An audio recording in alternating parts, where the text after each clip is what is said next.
Γεια σας παιδιά. Άρα μια θεία μου από την Αρμενία, τώρα επιπλέον γυρίσαμε σπίτι μας, μου πήρε αυτό εδώ. Τώρα όποιοι είστε Ρώσοι θα καταλάβετε, εγώ δεν καταλαβαίνω. Γράφει κάτι ρώσικα πράγματα. Ωραία. Και πάμε να το ανοίξουμε.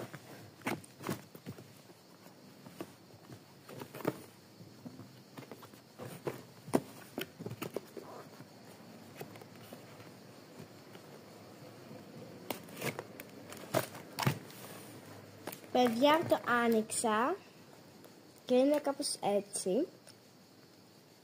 Είναι πολύ ωραίο.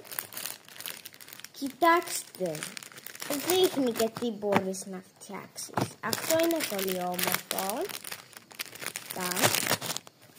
Αυτό δεν ξέρω ακριβώς τι είναι, θα δούμε. Όσοι ξέρετε γράψτε κάτω στα σχόλια. Εδώ λέει κάτι στα ρώσικο πάλι και αυτό είναι στο κολλητάκι. Αλεπού, δεν ξέρω τι είναι αυτό. Άρα, εδώ αυτό δεν ξέρω τι είναι. Παιδιά, όμως σήμερα δεν θα το δοκιμάσω, αλλά θα σας τα δείξω για να τα κάνουμε άλλη φορά. Άρα παιδιά, εδώ έχει κάτι μάσκες και πράγματα. Εδώ είναι η κόλλα, μια κόλλα ας πούμε. Εδώ είναι κάτι ποτήρακι για να βάλεις γέμιση, δεν ξέρω και τι πράγματα. Εδώ είναι για να κάνεις σχέδια με τη γέμιση. Και εδώ όλα τα πράγματα, τα τέτοια. Τα χρώματα, τα σχέδια, ό,τι είναι για να τα βάλεις πάνω τους.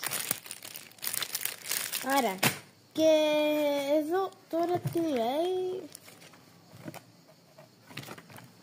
Δείχνει να το βάλεις στο YouTube για να φτιάξεις.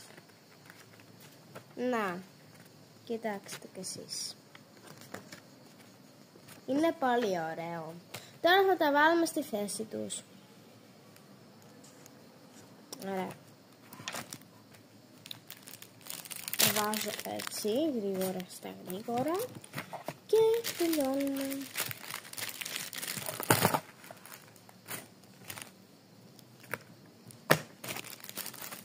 Ωραία, έτσι.